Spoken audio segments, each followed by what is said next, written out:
Sir sir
so I hope ये तुम लोगों का पढ़ के हो गया है।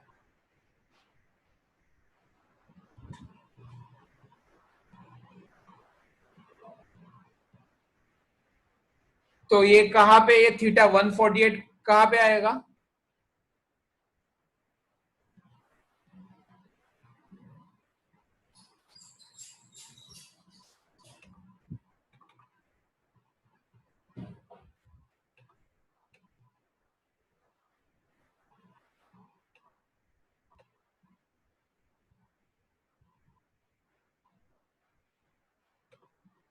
इसको 0 बोला है हम लोगों ने।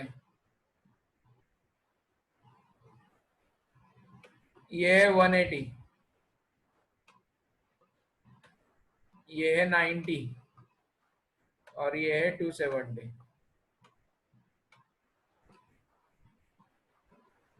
तो ये यहाँ पे आएगा ना कुछ तो, ये यहाँ पे कुछ तो रहेगा, ये पॉइंट 180 के करीब रहेगा। बराबर, मिडवे और अपर मोस्ट के बीच में, बराबर।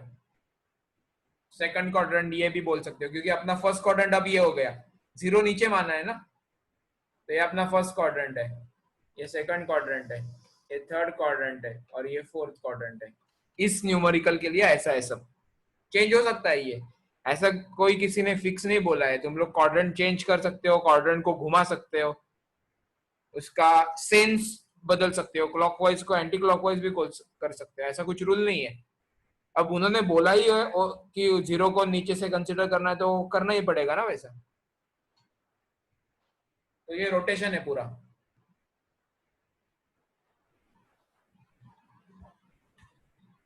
Okay fine.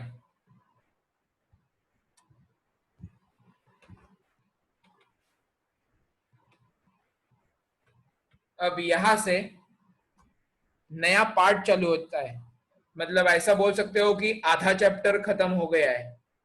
मतलब पेजेस वाइज नहीं बता रहा हूं मैं, इस चैप्टर के अंदर के जो भी कंटेंट्स है ना, उसमें ये सारा पार्ट ना सर्कुलर मोशन से रिलेटेड था। अब इसके आगे जो हम लोग पढ़ने जा रहे हैं ना, वो रोटेशन से रिलेटेड होने वाला है। दोनों में डिफरेंस क्या है? दोनों में थोड़ा डिफरेंस है और बहुत कुछ सिमिलरिटीज भी है। अब फिर से बता रहा हूँ, फैन का एग्जांपल लेते हैं, ठीक से ये सुनो पहले, ठीक है? तो फैन जो रहता है उसका एक्सिस फिक्स होता है ना, उसके अराउंड सारे ब्लेड्स घूमते हैं।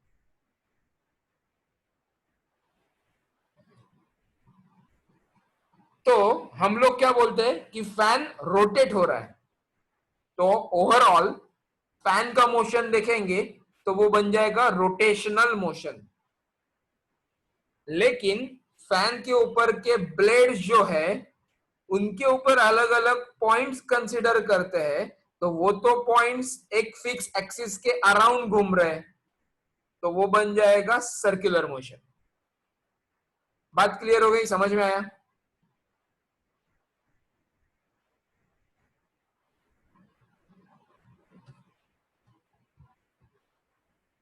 पक्का?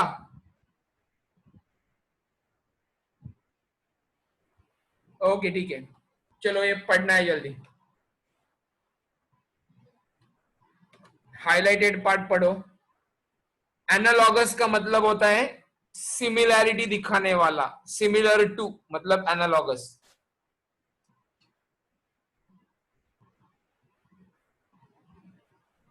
ये थोड़ा सा पार्ट अंडरस्टैंडिंग के लिए डिफिकल्ट जा सकता है। मोमेंट ऑफ इनर्शिया ये नया क्वांटिटी है। इनर्शिया पता है ना हम लोगों को, न्यूटन का फर्स्ट लॉ। ये है मोमेंट ऑफ इनर्शिया। मूवमेंट, ये मूवमेंट नहीं है, मूवमेंट है, MOMENT। मूवमेंट मतलब रिलेटेड टू रोटेशन। जब हम लोग डोर खोलते हैं या बंद करते हैं तो वो रोटेट होता है ना, उसके हिंजेस रहते हैं, फिक्स एक्सिस रहते हैं, उसके अराउंड घूमता है वो। तो MOMENT, मूवमेंट ऑफ इनर्शिया में मूवमेंट मतलब मूवमेंट ऑफ फोर्स या वर्क डन या टॉर्क जो पढ़ा था ना, उससे रिलेटेड ये वर्ड है।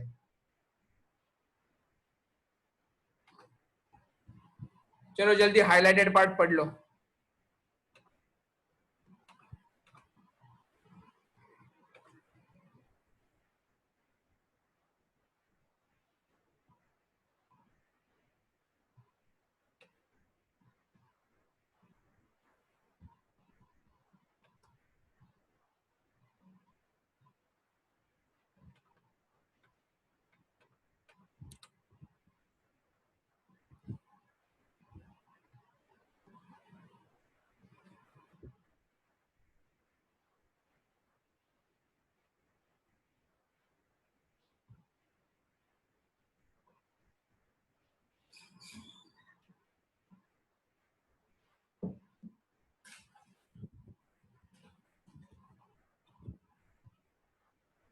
हो गया पढ़ के?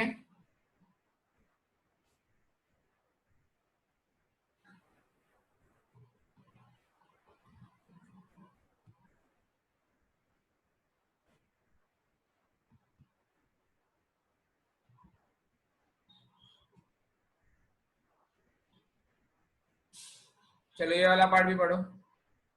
एफर्ट्स तक पढ़ लो, 2 ही लाइनें, उसके बाद यहाँ पे कंटिन्यू हो रहा है। अभी जो मैंने बताया ना वही दिया है सब, डोर का। हम लोगों ने, याद है क्लासरूम में ये मैंने करके दिखाया था, वो जो बड़ा क्लासरूम है उसके पीछे मार्कर का मार्किंग भी है, एरो बनाया था मैंने।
तो अब हम लोगों को ये डायग्राम ऑब्जर्व करना है।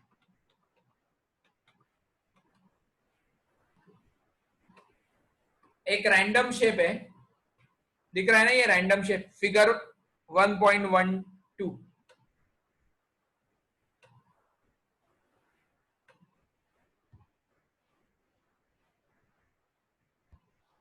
और ये बहुत सारे छोटे छोटे particles, infinite particles, n number of particles से बना हुआ है ये रैंडम शेप का बॉडी।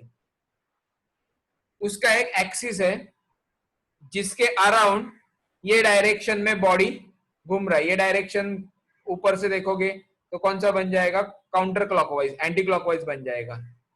नीचे से देखोगे तो उल्टा मिलेगा। ये ऐसे में कंसिडर कर रहा हूं। ये देखो यहाँ पे उन्होंने ओमेगा का डायरेक्शन दिखाया है। और ये रिजिड बॉडी है। रिजिड बॉडी मतलब जब इसको हम लोग घुमाएंगे ना तो इसके टुकड़े टुकड़े नहीं होने चाहिए, या ये पिघलना नहीं चाहिए, ये कड़क बॉडी होना चाहिए। तो जो भी मेजरमेंट करेंगे उसमें इसका मास या मास डिस्ट्रीब्यूशन चेंज नहीं होना चाहिए बीच में ही, ठीक है।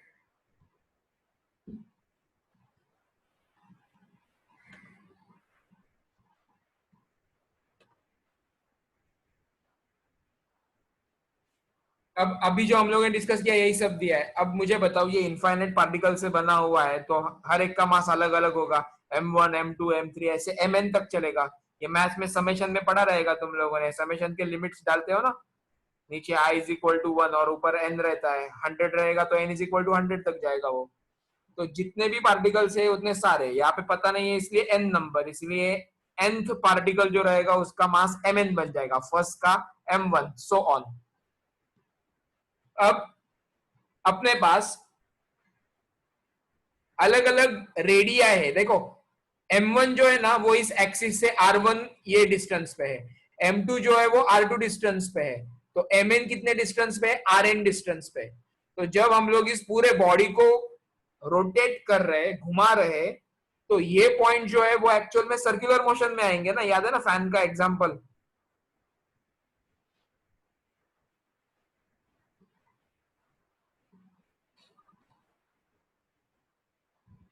तो सर्कुलर मोशन मतलब v is equal to r omega. v मतलब लीनियर स्पीड या वेलोसिटी, r मतलब रेडियस, ओमेगा मतलब एंगुलर स्पीड या एंगुलर वेलोसिटी या एंगुलर फ्रीक्वेंसी, तीनों का मतलब सेम ही है, ओमेगा, बराबर ना। और उसका रिलेशन फ्रीक्वेंसी के साथ रहता है, omega is equal to 2 pi f. जो हम लोग हर्ट्ज में गिनते हैं वो एफ, और जो रेडियन पर सेकंड, रैड पर सेक में गिनते हैं वो ओमेगा। याद आया सब। अब यहाँ पे कंडीशन ये है, ये जो भी पार्टिकल्स है ना m1 m2 m3 m4 up to mn, इनका रेडियस अलग अलग है, इनका मास अलग अलग है, ठीक है। लेकिन particle m1, particle m2, particle m3, particle mn, ये सब का ओमेगा सेम ही होना चाहिए। मतलब ऐसे नहीं बोल सकता पार्टिकल m1 अगर 2 रेडियन पर सेकंड से घूम रहा है तो पार्टिकल 2 बोल नहीं सकता कि मुझे 10 रेडियन पर सेकंड से घूमना है, वो एक ही ऑब्जेक्ट के ऊपर बैठे हैं, तो उनका ओमेगा हमेशा कांस्टेंट होगा, ये याद रखो। क्लियर हुआ क्या? नहीं तो प्रॉब्लम हो जाएगा ना। फैन का एक ब्लेड है, ब्लेड के ऊपर के अलग अलग पॉइंट्स बोल रहे हैं मुझे अलग अलग स्पीड से घूमना है, तो वो ब्लेड एक साथ रहेगा क्या? बिखर जाएगा ना, टूट जाएगा ना वो ब्लेड। इसलिए स्टार्टिंग में बोला है ये रिजिड बॉडी है। अब शायद तुम लोगों को मतलब समझ में आएगा रिजिड बॉडी क्या होता है।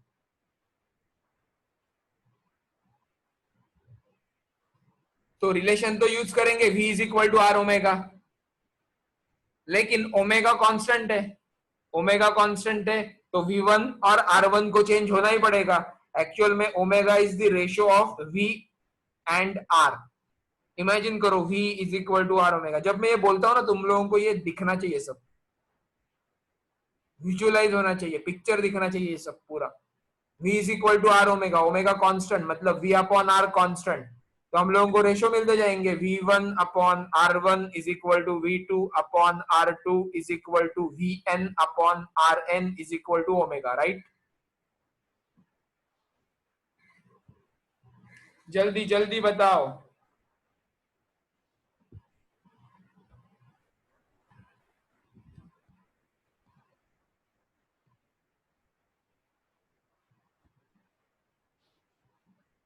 तो एक बात क्लियर हो गई, मासेस अलग अलग है, रेडियस अलग अलग है, लीनियर स्पीड अलग अलग होगा, लेकिन सबका एंगुलर स्पीड सेम होगा।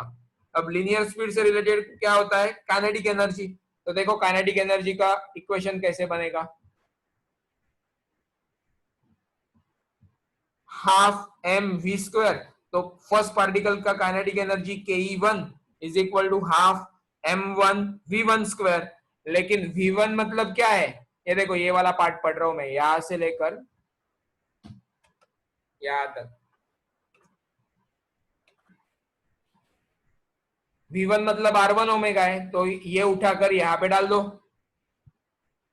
तो इक्वेशन बनेगा half m one r one square omega square.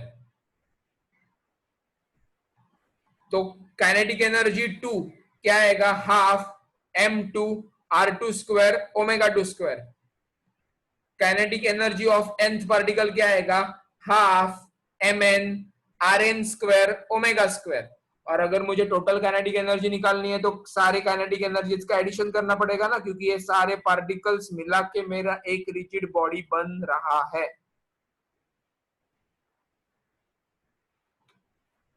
Correct.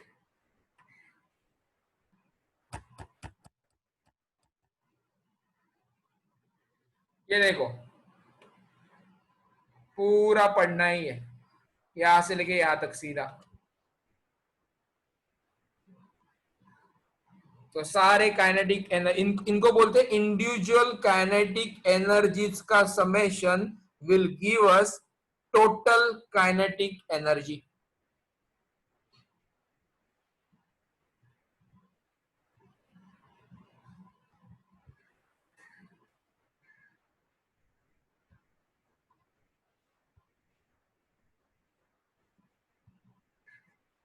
कौन है ये, कौन कर रहा है रेड मार्किंग,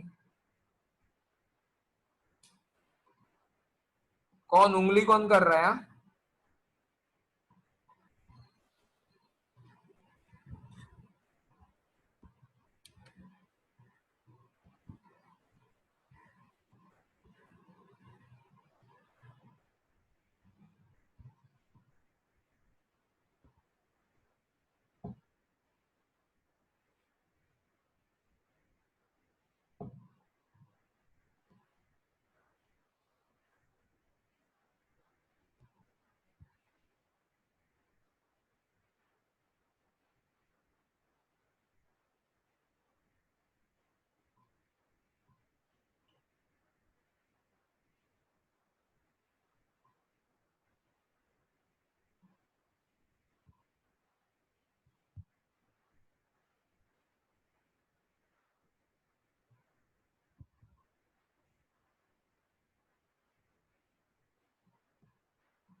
तो सब में सेम क्या है, कॉमन क्या है, हाफ सबका कॉमन बाहर निकाला, ओमेगा स्क्वायर भी सब में कॉमन है। तो ये बीच में जो हो रहा है ना, m one r one square plus m two r two square dot dot dot dot plus m n r n square, ये जो है ना, इसको हम लोगों ने नाम दिया है मोमेंट ऑफ इनर्शिया, और उसको डिनोट करेंगे कैपिटल आई सिंबल से। In short, mass multiplied by यहाँ पे रेडियस का स्क्वायर या परपेंडिकुलर डिस्टेंस का स्क्वायर, ऐसे याद रख सकते हो। एम मतलब मास, यहाँ पे आर स्क्वायर मतलब परपेंडिकुलर डिस्टेंस, तो एम आर स्क्वायर मतलब आई हो जाएगा। तो एक्चुअल में m one r one square plus m two r two square, ये ऐसे सारे पार्टिकल्स का मोमेंट ऑफ इनर्शिया का एडिशन मतलब फाइनल कैपिटल आई बनेगा। क्योंकि अपने बॉडी के लिए ये कर रहे हैं हम लोग, रिजिड बॉडी के लिए कर रहे हैं, पार्टिकल्स का जो है वो सब एडिशन हो जाएगा, इसलिए ये समेशन का यूज किया है यहाँ पे। आई होप ये क्लियर हो गया।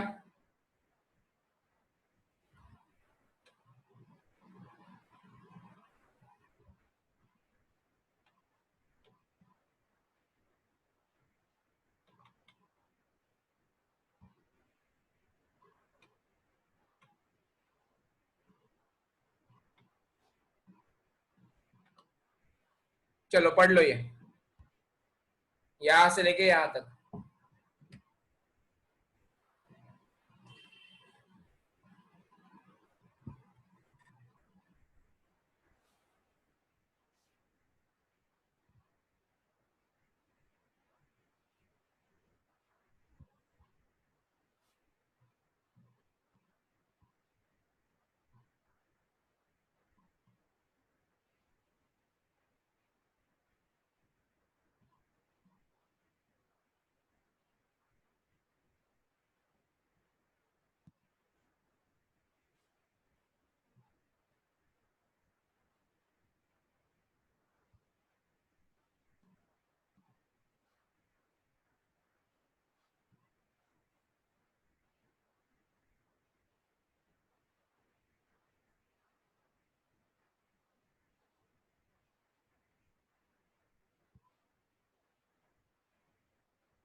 तो ये एनालॉगस क्वांटिटीज होते हैं।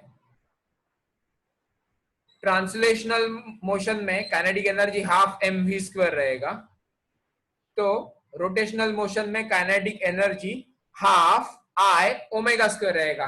ये याद रखने के लिए बहुत आसान है ना।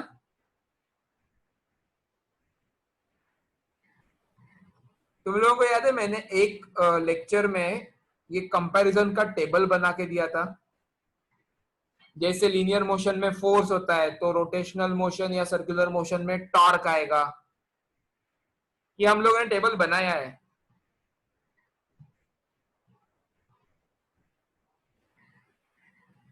मुझे पता नहीं कितने लोगों ने लिखा था या याद आ रहा है, मुझे पक्का याद आ रहा है मैंने लिखा था ये।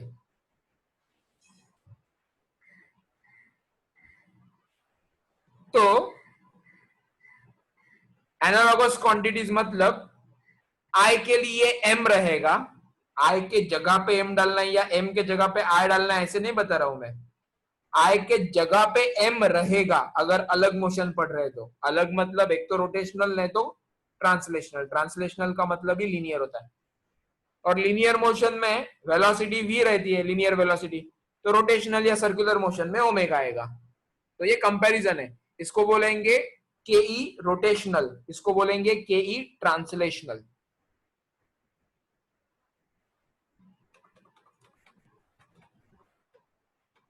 अब ये यहां से यहां तक डेफिनेशन है। I is defined to be the rotational inertia or moment of inertia of the object about the given axis of rotation.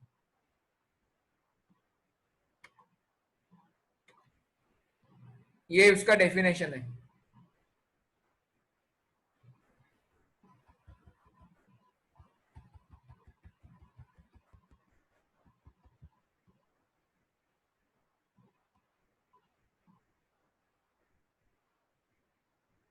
अभी हम लोगों ने बहुत सिंपल पढ़ा, ऊपर ऊपर पढ़ा, लेकिन एक्चुअल में इतना सिंपल ये नहीं होता है।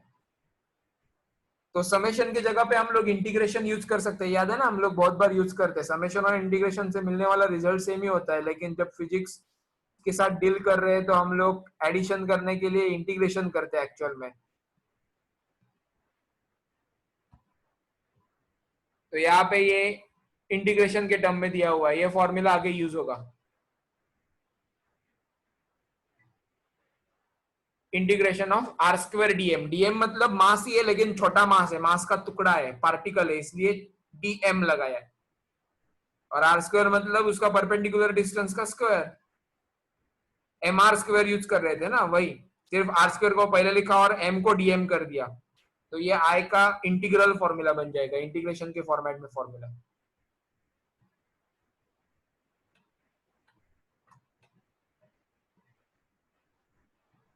अब यहां से अलग अलग शेप के लिए मोमेंट ऑफ इनर्शिया चालू हो जाता है। उन्होंने बोला है moment of inertia of ring. तो एक रिंग है अपने पास, ठीक है, उसका मोमेंट ऑफ इनर्शिया निकालना है।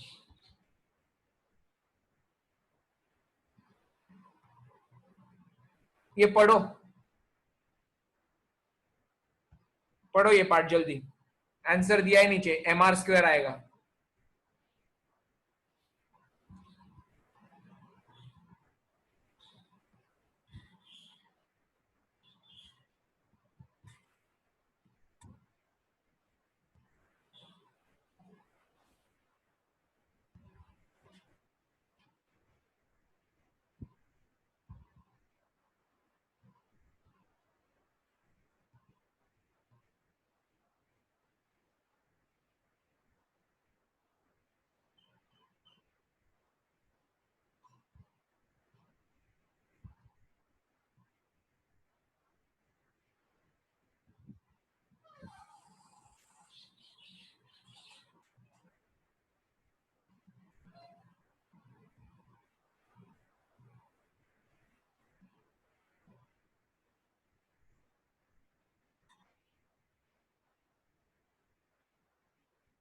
अब ये आंसर कैसे आया वो समझाता हूं मैं। याद रखो, आई की वैल्यू एम आर स्क्वायर आनी चाहिए। और ये शेप भी याद रखो, ठीक है, ये शेप मतलब रिंग है और इसका आंसर लाना है I is equal to M are square. अब मैं इसका प्रूफ दिखा रहा हूं।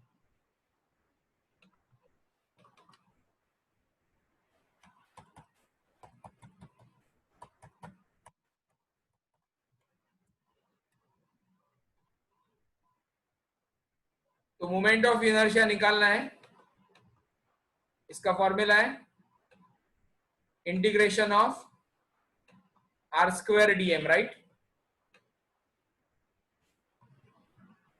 सबसे पहली बात, ये डीएम मतलब छोटा मास है, तो वो जो रिंग शेप है ना, उसके मैंने इनफाइनाइट टुकड़े किए ऐसे इमेजिन करो। लेकिन हर एक मास का सेंटर से जो डिस्टेंस रहेगा वो कितना रहेगा, कैपिटल आर। कैपिटल आर मतलब रेडियस ऑफ द रिंग। हाँ या ना जल्दी बताते जाओ, सो गए आधे से ज्यादा लोग।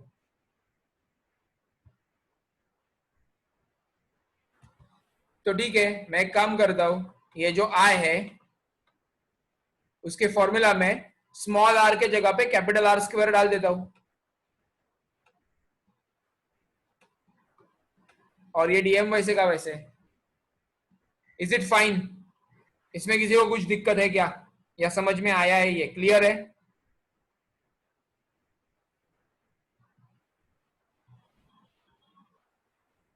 लेकिन डेरिवेशन और इंटीग्रेशन का रूल है, जो कांस्टेंट रहता है उसको हम लोग हाथ नहीं लगाते, बाहर निकाल देते हैं, बराबर ना। तो ये आर स्क्वायर कांस्टेंट है, तो ये कहां पे जाएगा, इंटीग्रेशन के बाहर।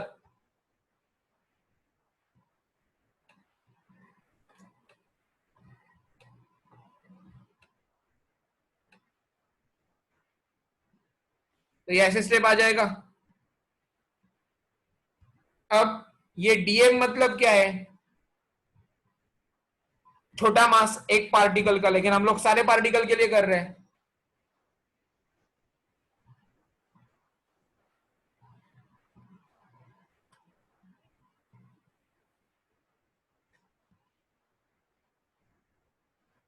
तो ये जो भी इंटीग्रेशन और डेरिवेशन है एक दूसरे के अपोजिट होते हैं ना, कट कर देते हैं हम लोग इसको। तो बचा कौन, छोटा एम। लेकिन सारे पार्टिकल्स का स्मॉल एम ऐड करते जाएंगे तो पूरे रिंग का मास मिलेगा ना। तो पूरे रिंग का मास रहेगा, तो मुझे कैपिटल एम लिखना पड़ेगा। रिंग के पार्ट का मास रहेगा छोटे से, तो मुझे डीएम लिखना पड़ेगा या स्मॉल एम लिखना पड़ेगा। लेकिन पूरे रिंग का मास मिलेगा क्योंकि सारे पार्टिकल्स का एडिशन हो रहा है। तो इसको रीअरेंज करो, आ गया ना एम आर स्क्वायर।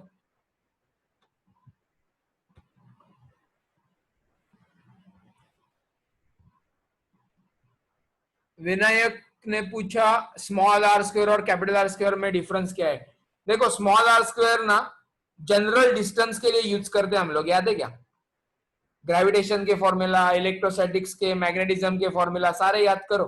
मैंने पहले ही बोला था तुम लोगों को, जनरल डिस्टेंस रहेगा तो छोटा डी नहीं तो छोटा आर यूज करेंगे, और रेडियस रहेगा तो कैपिटल आर यूज करेंगे। ऊपर से ग्रेविटेशन में छोटा आर मतलब रेडियस प्लस अल्टीट्यूड होता है, याद है ना, small r is equal to capital R plus h, या भूल गए? तो स्मॉल आर यहाँ पे जनरल टर्म है, परपेंडिकुलर डिस्टेंस का स्क्वायर, यानी आर स्क्वायर हो जाएगा। और ये मैंने रिंग का रेडियस सब्स्टिट्यूट किया, इसलिए वो कैपिटल आर से डिनोट किया। आई होप ये पार्ट क्लियर है सबको। डेरिवेशन भी क्लियर है सबको, एम आर स्क्वायर कैसे मिलेगा रिंग का। ये देखो यहाँ पे अपना आंसर था।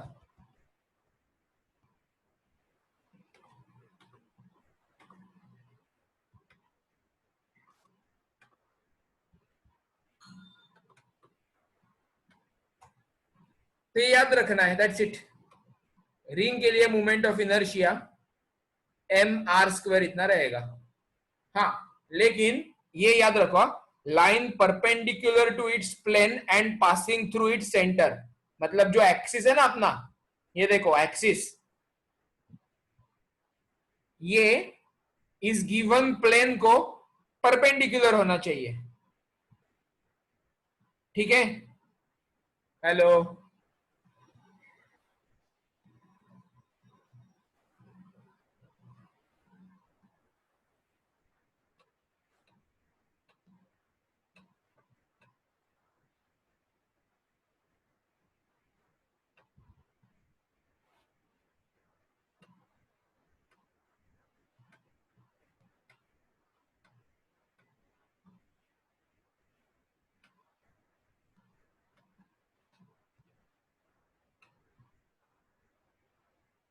अब एक बड़ा डेरिवेशन है,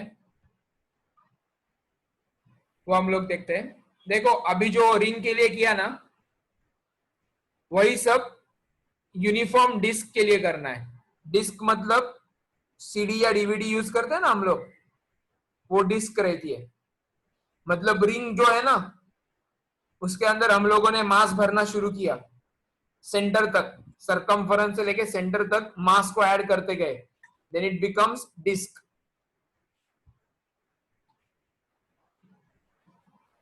इलेक्ट्रोस्टैटिक्स में तुम लोगों ने अलग अलग चार्ज डेंसिटी पढ़े है क्या? मतलब अगर मेरे पास कुछ चार्जेस है, उनको लाइन के ऊपर डिस्ट्रीब्यूट करता हूं तो उसको बोलते हैं लीनियर चार्ज डेंसिटी। फॉर्मूला बनता है चार्ज अपॉन लेंथ। अगर उसी चार्जेस को मैं कुछ एरिया के ऊपर डिस्ट्रीब्यूट करता हूं, then it becomes surface charge density और एरियल चार्ज डेंसिटी। और अगर मैं उन चार्जेस को किसी वॉल्यूम के ऊपर डिस्ट्रीब्यूट कर देता हूं, then it becomes volume charge density. तो उनके सिंबल रहते हैं। लीनियर चार्ज डेंसिटी के लिए लैम्बडा यूज करते हैं, वॉल्यूम चार्ज डेंसिटी के लिए गैमा यूज करते हैं, और सरफेस चार्ज गैमा नहीं तो रो यूज करते हैं, वो डिपेंड करता है कौन सा बुक पढ़ते हो तुम लोग। और सरफेस चार्ज डेंसिटी या एरियल चार्ज डेंसिटी के लिए सिग्मा होता है। तो अब हम लोग मास डिस्ट्रीब्यूशन पढ़ेंगे। सेम चार्ज डिस्ट्रीब्यूशन मतलब चार्ज का डिस्ट्रीब्यूशन ऑन लेंथ, एरिया और वॉल्यूम। वैसे ही मास का डिस्ट्रीब्यूशन लेंथ के ऊपर भी हो सकता है, मास का डिस्ट्रीब्यूशन एरिया के ऊपर भी हो सकता है, और मास का डिस्ट्रीब्यूशन वॉल्यूम के ऊपर भी हो सकता है। देखो डिस्क ये जो शेप रहेगा ना, उसका थिकनेस बहुत ही मामूली रहेगा, बहुत ही निग्लिजिबल, बहुत ही कम होता है। देखा है तुम लोगों ने? डीवीडी सीडी को हाथ में लेके देखो, उसका थिकनेस बहुत ही कम रहता है। एक एमएम से भी नीचे हो सकता है, लेकिन उसका एरिया अच्छा खासा रहेगा क्योंकि उसके पास अच्छा खासा रेडियस है। तो अब तुम लोगों का काम यहाँ पे, तुम्हारे पास 3 मिनट 40 सेकंड है, यहां से लेकर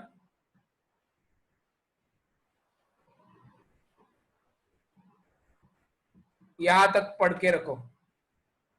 इसका डेरिवेशन का जो पार्ट है ना, वो हम लोग नेक्स्ट लेक्चर में पढ़ेंगे। 3.5 मिनट है तुम्हारे पास, जल्दी ये पार्ट पढ़ लो।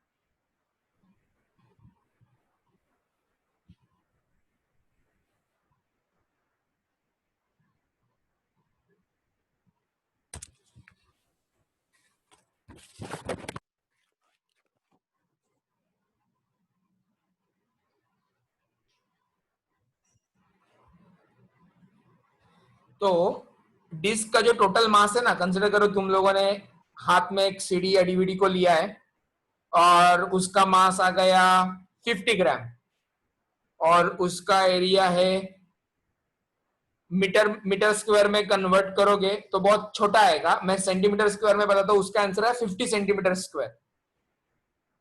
तो 50 ग्राम अपॉन 50 सेंटीमीटर स्क्वायर, ये करोगे तो 50-50 कैंसिल हो जाएगा, और आंसर क्या आएगा 1 ग्राम पर सीएम स्क्वायर। मतलब उसका 1 सेंटीमीटर बाय 1 सेंटीमीटर का स्क्वायर कंसिडर करते हो ना, तो उस रीजन में उसका मास सिर्फ 1 ग्राम होगा, ये उसका मीनिंग बन जाता है। वैसे ही यहाँ पे किया है, टोटल जो डिस्क का मास है वो कैपिटल एम, और टोटल डिस्क का एरिया पाई आर स्क्वायर। तो कितने एरिया में कितना मास डिस्ट्रीब्यूट हुआ है ये अगर मुझे निकालना है, तो total mass upon total area करेंगे।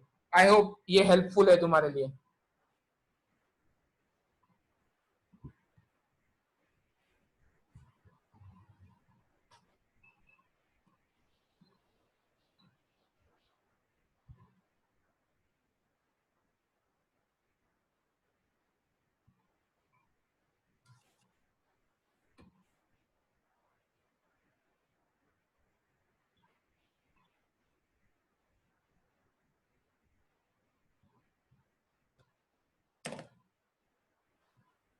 ठीक है, यहां तक हो गया रहेगा पढ़ के, तो यहां से आगे नेक्स्ट लेक्चर में कंटिन्यू करेंगे। इतना याद रखो, सर्कुलर मोशन का पार्ट खत्म करके हम लोग रोटेशनल मोशन के अंदर घुस गए, और ये सारे एनालॉगस क्वांटिटी याद होने चाहिए। फोर्स मतलब यहाँ पे अब टॉर्क आएगा, v मतलब यहाँ पे ओमेगा आएगा, मास मतलब यहाँ पे मूवमेंट ऑफ इनर्शिया मतलब आई आएगा।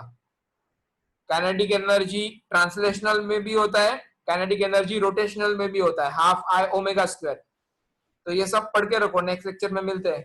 ओके, चलो बाय बाय।